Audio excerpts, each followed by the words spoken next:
cursillo de conferencias de historia del arte que dedicamos en esta ocasión a la familia real española en su segunda parte dedicada a, digámoslo así, la dinastía actualmente gobernante en España, que así muy pomposo pero lo es, los Borbones.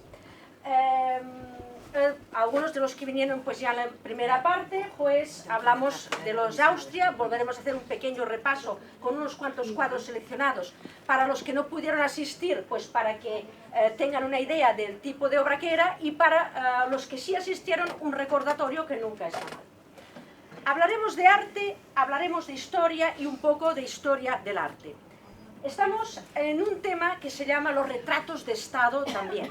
Y por lo tanto se hace imprescindible hablar o dar a conocer breves pinceladas, breves acontecimientos históricos para comprender a los retratados, para comprender su época y su contexto histórico. Tal como sucedió en las otras ocasiones, no habrá turno de preguntas y respuestas, pero ustedes con toda tranquilidad pueden preguntar, comentar, expresar ciertas opiniones y yo, bajo mi leal saber y entender, responderé a lo que pueda, por la sencilla razón de que en el arte se aprende siempre y no siempre se tienen todas las respuestas. Así que empezamos de nuevo porque, al igual que les dije en la otra conferencia, abróchense los cinturones que va a ser una conferencia movidita. Frase de Bette Davis en Eva al desnudo de Joseph L. Mankiewicz. Digámoslo bien. Bien, la familia real española. Vamos a hacer un pequeño repaso a algunos de los cuadros. Isabel la Católica. Un cuadro pintado por Juan de Flandes en 1496. Observemos un fondo oscuro, neutro, que hace resaltar el blanco del casquete de Isabel la Católica y piensen que estamos en un cuadro de 1496. Importante resaltar el velo que cubre el casquete y que deja intuir el cabello aún lozano de una mujer ya mayor, ya cansada, su mirada es perdida, está cansada, triste. Yo les comenté que en su juventud tenía boquita de piñón, ahora ya es otra cosa, y está ligeramente escorzada, es decir, inclinada, y sus ojos no miran al espectador. Está ausente. Esto es una, digamos, un tipo de forma de ser retratado que lo veremos con más frecuencia. Es, digamos, pertenece a esta forma de retrato de Estado. Fernando el Católico, su marido. Este es un cuadro pintado por Michel Sitov, también cercano más o menos también a la época del anterior, 1496. El fondo ya no es tan oscuro, es más anaranjado. Observemos también que lleva una boina, se aprecia aún cierta lozanía en su cabello, se aprecia que lleva una casaca con ricos bordados, aquí hay un bordón de la misma, aunque vemos que es de suma sencillez. Mirada también perdida, ausente, y yo hice resaltar el rojo de los ojos. Posiblemente, yo lo sé por un familiar directo, podía sufrir de presión arterial alta. Le recuerdo que fue inspirador de Maquiavelo, el príncipe de Maquiavelo se basa en él y también en César Borgia, y fue el iniciador de la actual forma de diplomacia que tenemos. Es decir, la diplomacia a nivel mundial, como ahora la conocemos, la instauró Fernando el Católico. Ya le comenté. Les comento también con referencia a Isabel la Católica, que era una persona extremadamente culta, poseía una biblioteca de 200 volúmenes, que no era nada desdeñable, y que además durante este reinado surgió el primer diccionario del mundo, diccionario español, latino, pero el primer diccionario del mundo surgió en España. Sigamos con el famoso retrato que en su momento pintó Tiziano y que después, después se realizó una copia por parte de Pedro Pablo Rubens, y esta es la copia que vemos.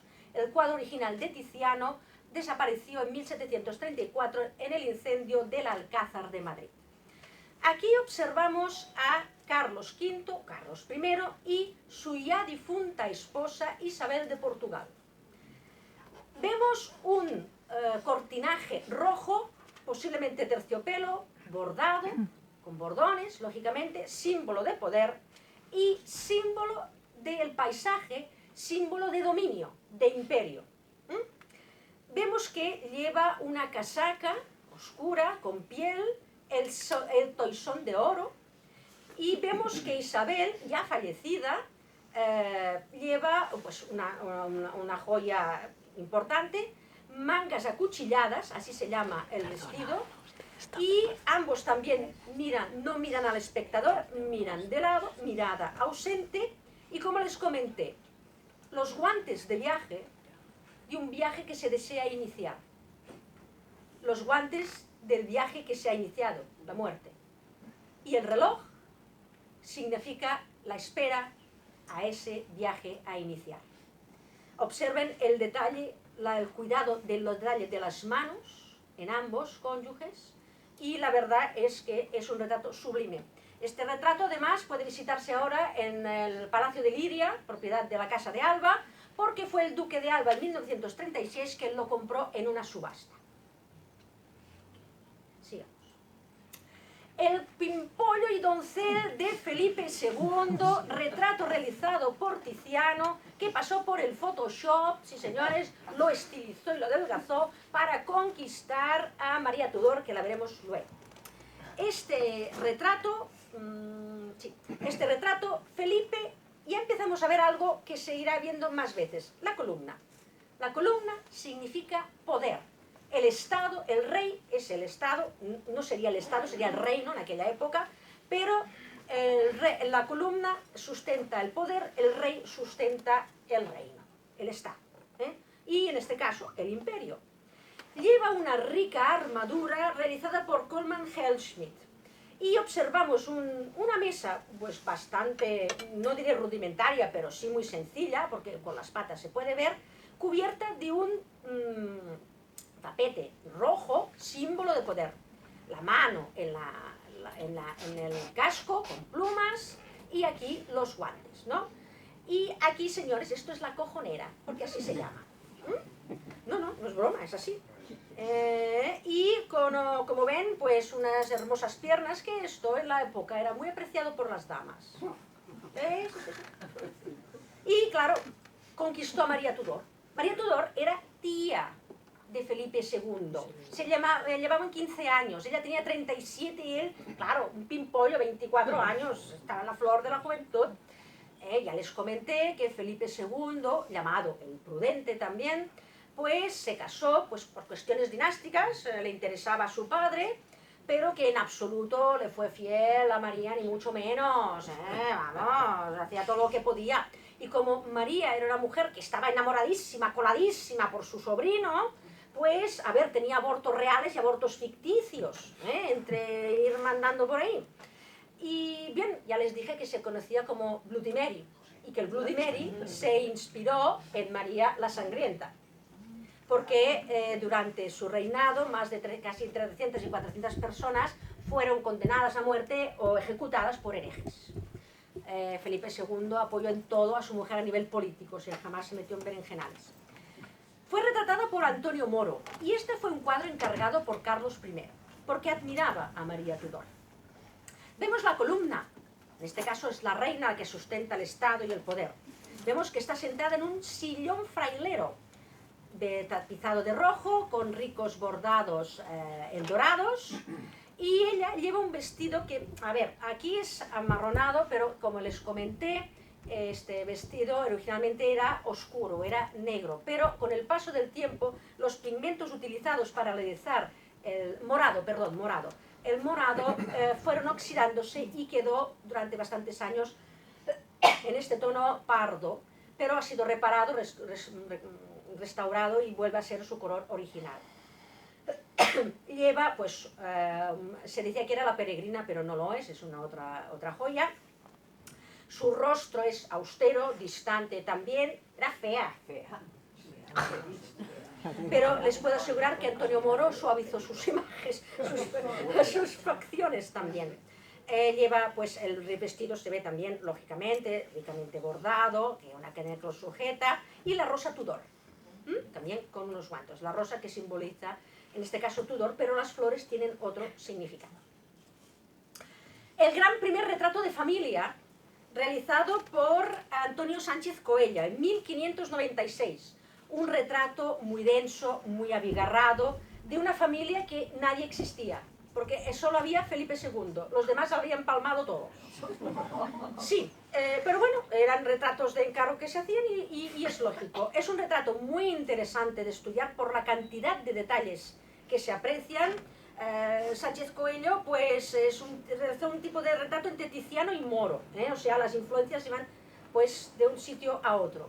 En este caso vemos a Felipe II, vemos a Carlos I, que está servido, le sirven a un criado una bebida, Isabel de Portugal, vemos a Ana de Austria, esposa de Felipe II, y vemos, vamos a ver, también, porque es interesante pues también saberlos, ¿no?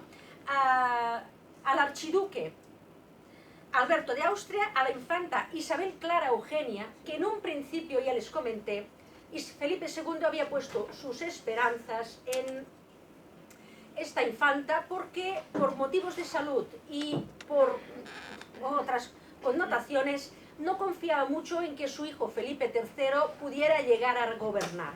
Entonces, digamos que educó a Isabel Clara en la idea de poder tener ese gobierno. No fue así. Felipe III sobrevivió y por lo tanto Isabel Clara no gobernó.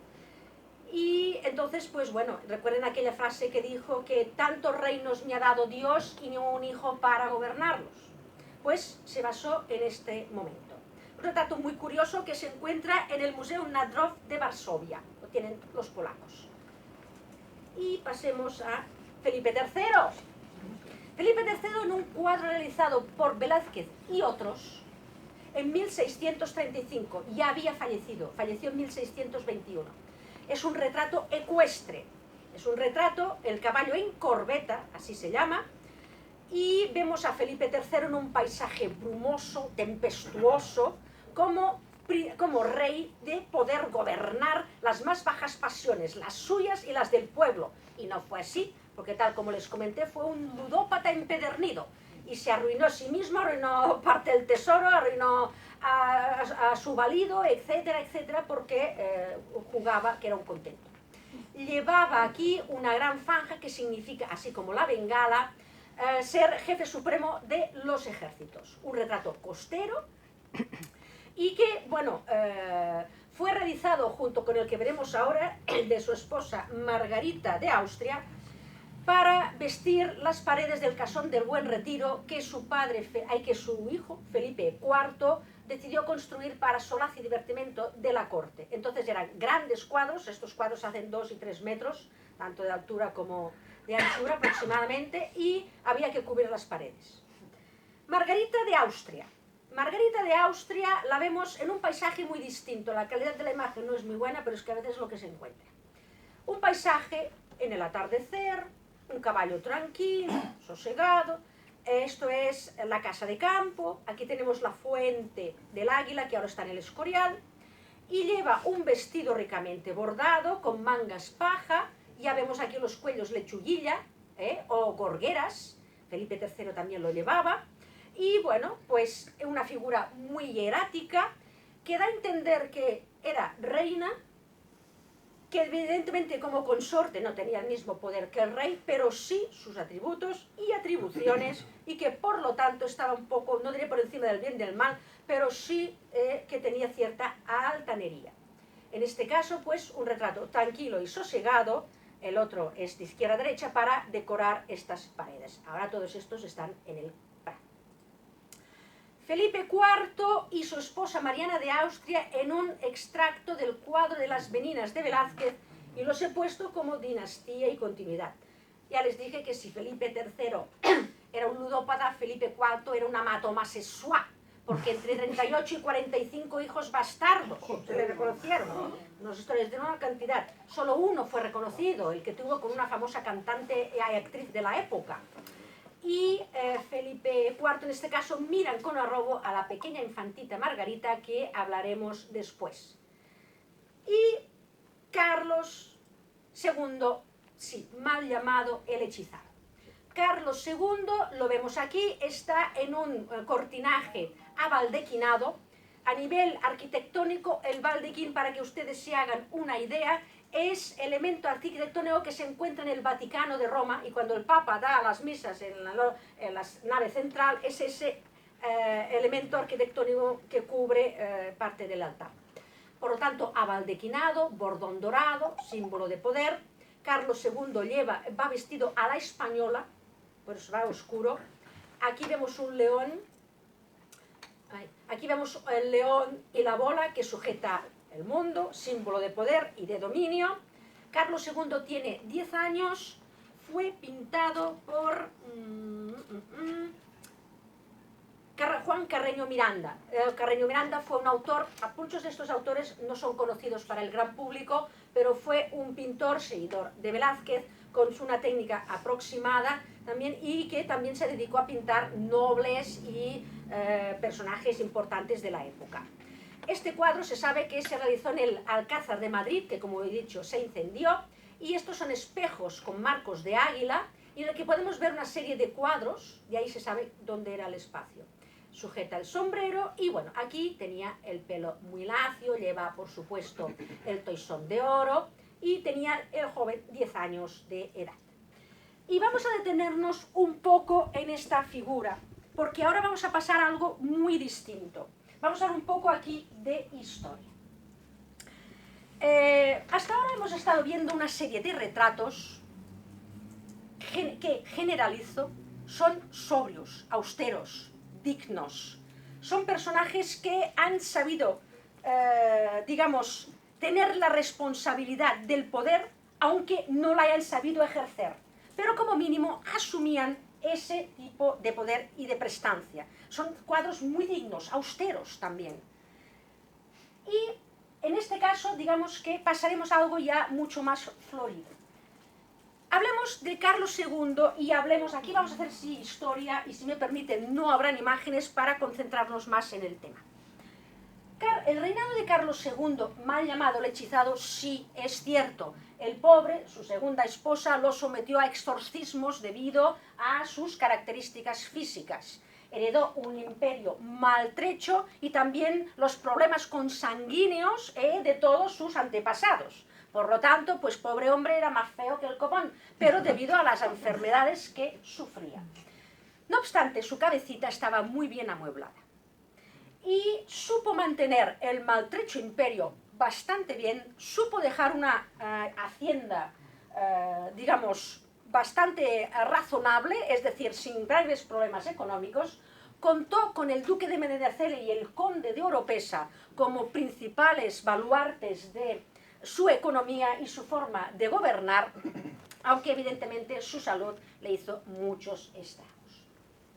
Por lo tanto, la leyenda negra venida también, como les comenté, de cómo había quedado el cadáver del pobre Carlos II cuando fueron pues a enterrarlo en el Escorial, claro, le hizo dar el hechizado y por los exorcismos que ya les he comentado. Hay que reivindicar un poco la figura de este monarca porque la propaganda francesa también hizo de los suyos. Vamos a hablar un poco, ahora vamos a ver el origen un poco del famoso 1714 y lo de la sucesión, porque tiene miga, y hay que saberlo. Carlos II tenía dos hermanas, María Teresa de Austria y María Margarita, la infantita, que las meninas le daban un búcaro de agua.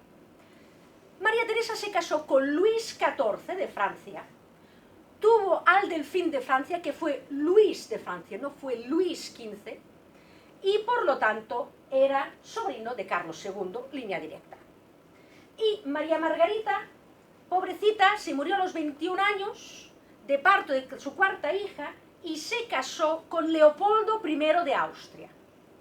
Y entre sus hijos tuvo a José Fernando de Baviera. Por lo tanto, Carlos II tenía por parte francesa un sobrino y por parte austríaca un sobrino, directos, línea de sangre. Por lo tanto, viendo que no había sucesión directa y sabiendo las confabulaciones que se montaban Ana de Inglaterra y Luis XIV para apoderarse del reino, decidió testar, siguiendo una lógica implacable, porque Carlos II era una persona bonachona, piadosa, religiosa y altamente responsable, con un gran espíritu de conciencia en este aspecto. Por lo tanto, viendo el tema de sucesión, ¿qué hace? Soy un Austria, me inclino por la línea Habsburgo, testo a favor de mi sobrino José Fernando de Baviera. Muy bien, punto. ¿Pero qué ocurrió? Que el niño se murió de varicela a los 6 años. O, como apuntan otras versiones, víctima de una posible conspiración francesa. Aquí hay que dejarlo. El caso es que murió. Y claro, empezaron las maniobras orquestales de la oscuridad para testar de nuevo, y en este caso a favor de Luis XIV o del Reino de Francia. Carlos II se casó 2 veces, uno con María Luisa de Orleans. Fue un matrimonio de conveniencia, lógicamente, el rey no asistió a los esponsales, se casó por poderes, y cuando se conocieron, evidentemente, María Luisa se llevó una cierta decepción, pero fueron un matrimonio bien avenido, se correspondían los dos, se amaban los dos, y duró 10 años. María Luisa falleció de apendicitis, que en aquella época no se podía curar. Entonces, claro, busquémosle una nueva esposa, claro, no había descendencia, y se tiró por la vía alemana. Y se escogió a Mariana Neoburgo Palatinado. Esta es, digamos, el apellido completo. Mariana Neoburgo era alemana, se la llamaba la alemana, no era muy bien considerada en la corte española, también les costaba adaptarse un poco al protocolo, etc. A María Luisa le pasó lo mismo, pero al final se superó. Y decidió pues maniobrar y conspirar a favor de su sobrino, el famoso archiduque Carlos de Austria. Pero el archiduque Carlos de Austria era el 7º hijo de la 4ª esposa de Leopoldo I de Austria. Por lo tanto, no era una línea de sangre directa en absoluto. Era un Habsburgo, pero no una línea de sangre. Y es mucho más lógico testar a favor de lo directo que no del indirecto. Las maniobras realizadas, las conspiraciones por parte de Mariana Neoburgo eran, vamos, tremendas, ¿no? Hasta tal punto que logró, pues, en las mismas, conseguir al arzobispo entonces de Toledo, el cardenal Portocarrero. Bueno, imagínense ustedes, el pobre rey enfermo y tal, las presiones que debía sufrir. Muchas, ¿no? Pero al final también, hay que decirlo, Luis XIV también montó sus conspiraciones y, lógicamente, se decidió por la línea francesa. Ya sabemos aquel refrán que dice gástate en mujeres y vino lo de los sobrinos, pero en este caso, un imperio no hay que dejarlo así a la buena de Dios. Y lo que sí pidieron los españoles es que no fuera Luis XIV, el rey de España, sino su sobrino nieto, Philippe d'Anjou. Por lo tanto, Carlos II testó a favor de Felipe V por la sencilla razón de que era hijo del hijo de Luis XIV y María Teresa de Austria. Y tuvieron 2 hijos, entre ellos Felipe V. Por lo tanto, esto, claro, los independents no lo saben. Ellos dicen que el archiduque Carlos, el heredero y tal. No, no. El origen está en este testamento. Y creo que es mucho más lógico tirar por la línea de sangre que no por la línea del 4º hijo, del 7º hijo de la 4ª esposa de Leopoldo I. No había ninguna relación consanguínea, ni mucho menos. Así que, vale, pues testó a favor de Philippe d'Anjou. Y esto es importante porque a partir de ahí vemos ya una forma de entender el arte, el Estado y también el gobierno muy distinta.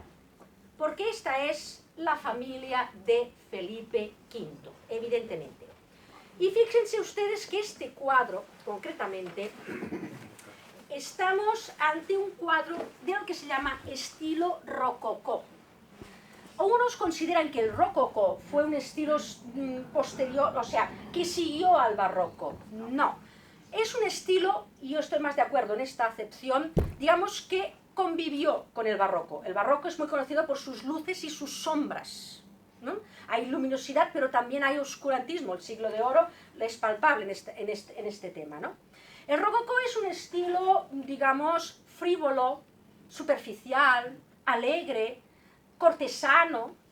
Es un estilo que tuvo una vigencia entre 1710 y 1793, cuando a Luis XVI le cortaron la cabeza. Se terminó el rococó porque el rococó era un estilo aristocrático y los principales pintores del rococó se movían dentro de la aristocracia. Por lo tanto, no podemos decir que es una continuación, sino un estilo dentro del mismo. Y un estilo de una gran teatralidad, porque aquí estamos en un escenario.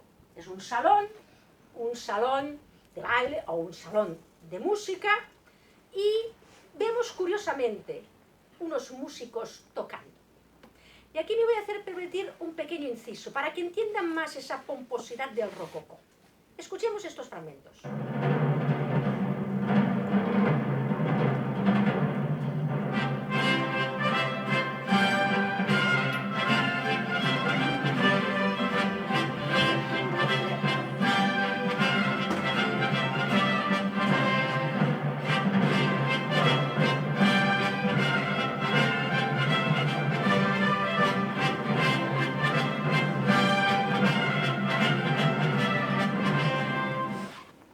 ¿Verdad? El himno de Eurovisión.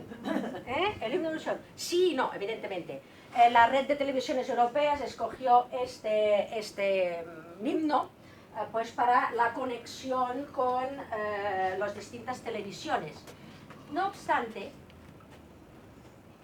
estos compases pertenecen al preludio del Te Deum de Marc-Antoine Charpentier, que compuso en 1692, ya vivos Luis XIV y Felipe V, por supuesto, en conmemoración de la batalla que en su momento ganaron las tropas francesas encomendadas por, esto vale la pena saberlo, en conmemoración de la batalla, lo que ganaron las tropas francesas en la batalla de Steinkirk, en 1692. Las tropas francesas iban comandadas por François-Henri de Montmorency, duque de Luxemburgo, y atención, vencieron al ejército conjunto inglés, escocés, holandés y alemán bajo las órdenes de Guillermo de Orange. Esta música pomposa, maravillosa, exquisita, que les he puesto como ejemplo, pienso que les puede dar a entender lo que es el rococó, ese arte superficial y que sin ninguna, digamos, sin un sentimiento espiritual. Vamos a conocer a la familia de Felipe V. Aquí tenemos, se lo voy a decir de izquierda a derecha, lo voy a señalar. Mariana Victoria, princesa de Brasil. Este es Fernando VI, y su esposa Bárbara de Braganza. Aquí tenemos a Felipe V y su segunda esposa Isabel de Farnesio. Este es el infante Luis, futuro duque de Chinchón. Isabel de Farnesio, ya os he dicho, y este es, aquí tenemos otro infante, Felipe, aquí, futuro duque de Parma. Luisa Isabel de Francia, infanta María Teresa Rafaela, es que eran largos, infanta María Antonia Fernanda, también por aquí, estas tres. María Antonia de Sajonia, María María de Sajonia, esposa de Carlos III, que aquí era Carlos. Y las infantitas Isabel y María Isabel de Borbón, unas hijas de Felipe de Parma y otra de Carlos III, en aquel momento era Carlos, ¿no? Esta infantita fallecería posteriormente. Estamos ante una obra con estos grandes cortinajes, es una obra exquisita, maravillosa, o sea, yo, no niego en absoluto.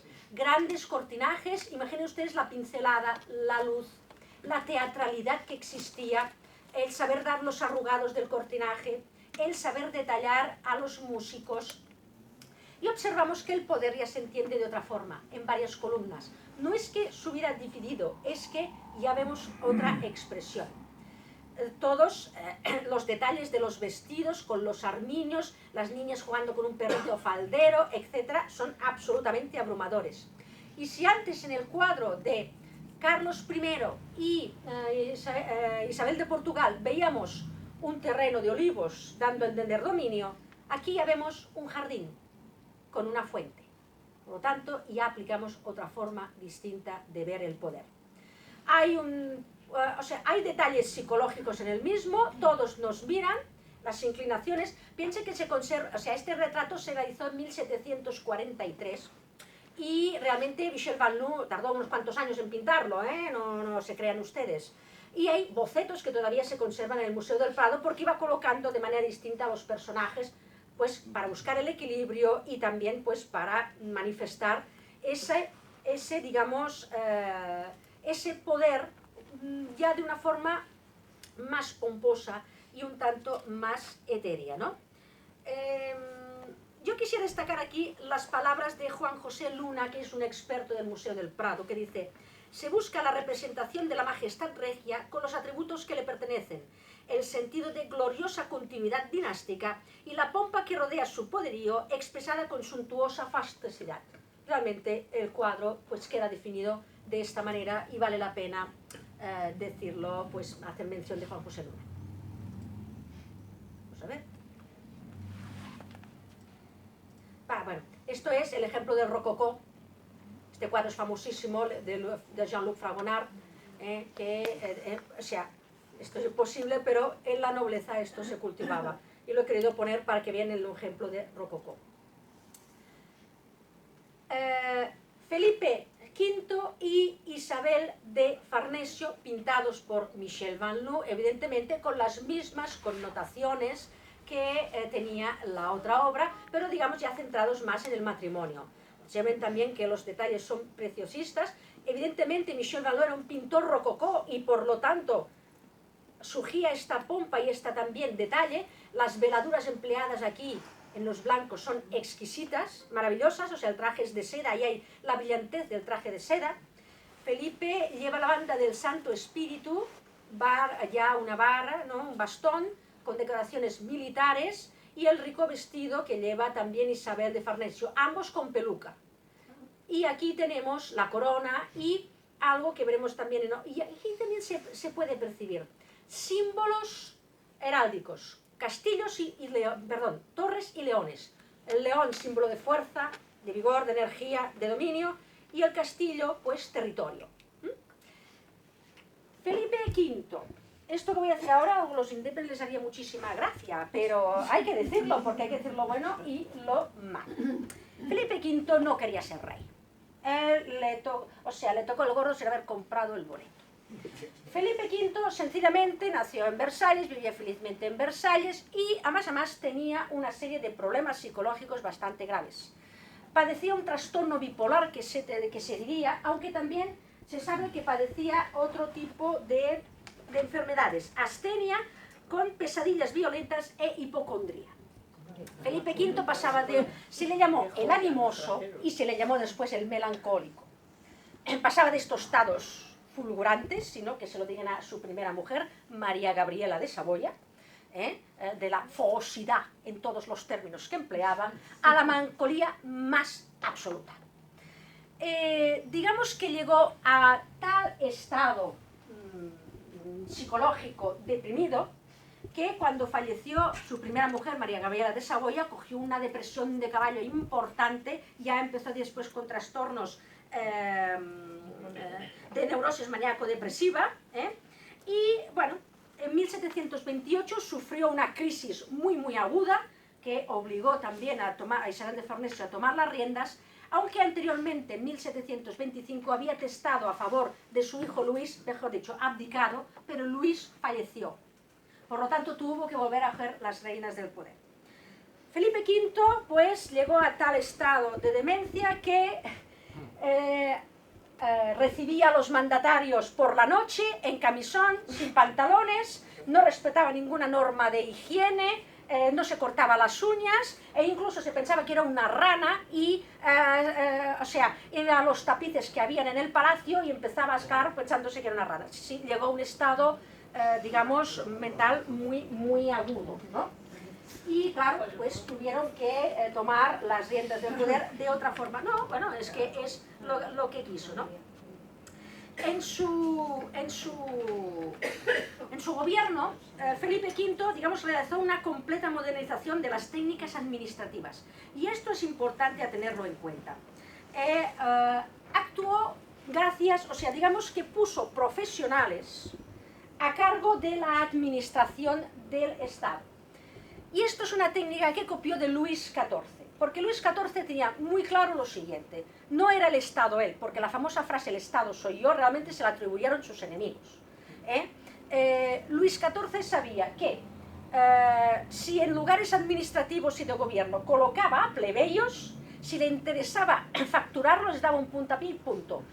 En cambio, si colocaba en lugares administrativos a aristócratas, estos no les podía dar el puntapié tal como quería, porque se podía armar una revolución. Así que optó por lo siguiente: la aristocracia en la corte y los plebeyos en la administración, y todos contentos. Y realmente es una técnica que le funcionó, y que aplicó también Felipe V en España.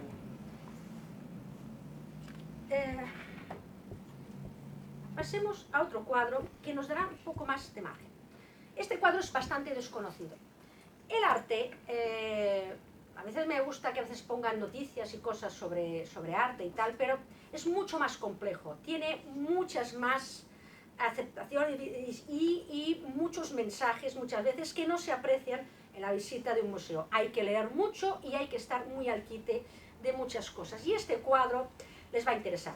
De nuevo, la familia de Felipe V. En esta ocasión el cuadro es de Jean Rang, de 1729, el otro es de 1743. Vemos aquí a Felipe V, vemos a su esposa Isabel de Farnesio, vemos a Carlos, futuro Carlos, no es Carlos, Luis, vemos a Luis, que falleció, y a Carlos, a Fernando VI, este es Fernando VI. Es que Carlos III es este de aquí. Carlos, aquí vemos a Felipe todavía en faldones, es decir, a los niños pequeños en la corte, según qué edad, todavía iban con un vestido femenino, que ahora diríamos, y el futuro Carlos III sujeta el cuadro de María Victoria de Borbón, prometida del delfín de Francia, Luis de Francia. Este cuadro da mucho juego, porque fíjense ustedes aquí, una criada, aquí otra criada que sujeta el cuadro, que debe ser bastante pesado. Ambas criadas de espaldas, una lleva una bandeja de café o chocolate y la otra sujeta el cuadro. Sus vestidos modestos, de espaldas, todo el círculo, toda la luz centrada en la familia de Felipe V. Frescos, la imagen podría ser mejor, pero es la que he encontrado. Frescos en los distintos palacios, etc. Las luces de araña, hay luz artificial y natural, luz natural. Tanto Luis XIV como Felipe V, la forma de entender la monarquía era así, de espaldas al pueblo. Gobernaban para gloria, para pomposidad, para nombre, pero para directamente el pueblo, no. Digamos lo que, y aquí es una representación muy explícita, aquí hay un confesor, un capellán seguramente, la iglesia quedó muy al margen porque con la guerra de sucesión, digamos que hubo tensiones importantes entre la nueva monarquía borbónica y la iglesia, y por lo tanto, porque Jean Renard podía haber puesto, Jean Rang, perdón, podía haber puesto a otros personajes de la familia para equilibrar el cuadro, y puso a dos sirvientas, dos mujeres además. Por lo tanto, ese mirar de espaldas, ese nepotismo, si se quiere decir, o megalomanía existente, se dio en Luis XIV y lógicamente en su sobrino. Recuerden que Luis XIV le dijo a su nieto, sé un buen español, pero no olvides que eres francés. Por lo tanto, mira para la casa.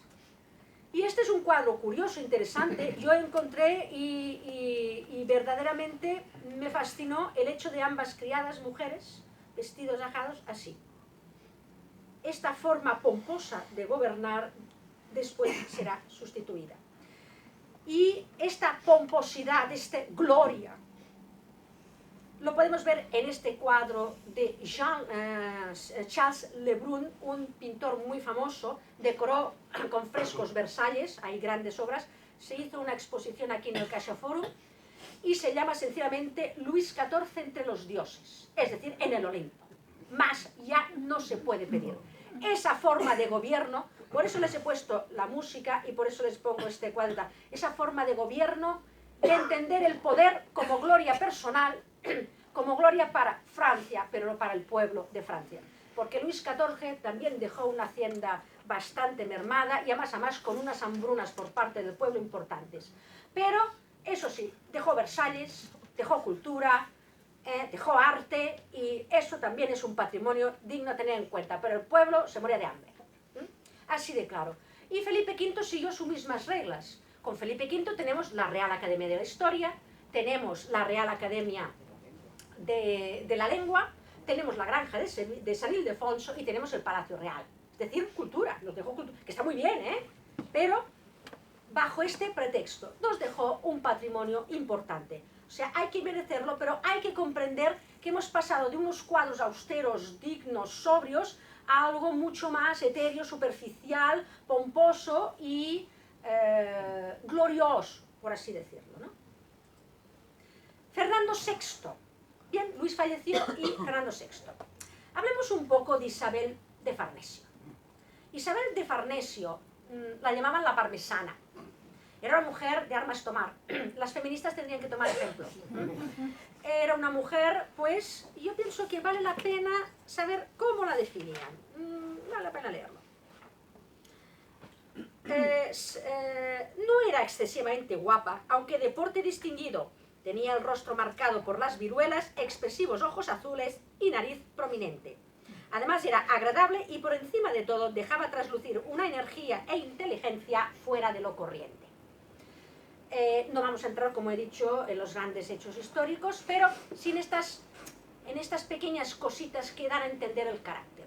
Isabel de Farnesio tuvo a sus hijos, a Carlos y a Luis Felipe, y digamos que como madre se desentendía, pero es que eran todas las reinas. Cogían, parían y los hijos los cuidaban, las ayas, las nodrizas, las criadas, etcétera, etcétera. Los hijos, pues, eran educados por preceptores, maestros, en soledad absoluta, apenas podían jugar, no conocían a otros niños, etcétera. Y por lo tanto, incluso hasta llegó un momento en que a sus padres los veían dentro de la divinidad, alejados. Entonces, Isabel de Farnesio, en 1725, el futuro Fernando VI era una pieza clave en el engranaje monárquico y político de la época. Y había que casarlo. Y por lo tanto buscaron, pues, entre varias opciones, Portugal. Y lo casaron, pues, con Bárbara de Braganza. Según se dice, la Farnesio, digamos que maniobró un poco para que encontrar a una mujer, pues bueno, no excesivamente agraciada tampoco. Y vamos a ver, porque vale, aquí está. La describen así: ha quedado muy maltratada después de las viruelas, también tuvo viruelas, claro, después en Bárbara de Braganza lo veremos. Y afirman haber dicho a su padre que solo tenía que hubiese de salir del reino cosa tan fea. Imagínense ustedes, la pobre Isabel, Bárbara de Braganza. Y la casaron a Fernando VI, pues la casaron con Bárbara de Braganza. No es un retrato de bodas, sí de familia. Observemos que estamos dentro del rococó. Concretamente, esto es un grabado perteneciente a un cuadro de Giacomo Amicomi, que fue en su momento maestro de corte, o sea, de corte de Fernando VI, y fue el primer director de la Academia de Bellas Artes de San Fernando. Sé Fernando VI quien abrió esta academia ahora tan prestigiosa. Esto es un grabado, no he podido encontrar la pintura original, pero vemos la adulación que reciben por parte de un séquito y de una serie de personajes nobles, evidentemente de la época. Observemos que Bárbara de Braganza era voluminosa de por sí. Fernando VI, bueno, pues lo vemos. Este retrato es muy famoso y es una copia, en realidad, fue una copia que en su momento cedió al Museo del Prado en 1930 la viuda del general Mil. Pero es una copia de Michel Van Loo. Observemos Las columnas ya son de poder. Aquí viste una casaca gris con ricos bordados, viste la banda del Santo Espíritu, también lleva el toisón de oro, la peluca, el lazo correspondiente, y observen este manto. Esta es la artificiosidad del rococó. Este manto con símbolos, leones y castillos, también hay torres, que es poder, fuerza, etc. Sujeta la mano en una armadura, lleva vestido de armadura, aquí vemos la bengala, y la mano está sujeta en un casco también de la armadura, pues bellamente adornado con plumas. Un cuadro, sigamos dentro de esa pomposidad y divinidad. Un cuadro, pues, que quiero hacerles comparar con otro 150 años posterior. Y este lo realizó Josep Cusax y Cusax. Este cuadro, quienes pudieron asistir a la visita guiada a la exposición Josep Cusax y Cusax, lo pudieron ver. Y comparemos los dos. Rococó, y ya estamos en el modernismo. Aquí Cusax lo viste de una forma mucho más sobria, un uniforme de capitán general de los ejércitos, lleva también la banda del Santo Espíritu, las pelucas son distintas, la luminosidad también hay un sombreado, el fondo es neutro y oscuro para resaltar la figura de Fernando VII. Supongo que debió ser un encargo que le debió realizar el ejército, etcétera, para algún estamento militar. Y lo pudimos ver, porque pertenece al ejército, lo pudimos ver en esta exposición. Le he querido poner la comparación porque me parece importante la diferencia que hay incluso de materiales y de 150 años después.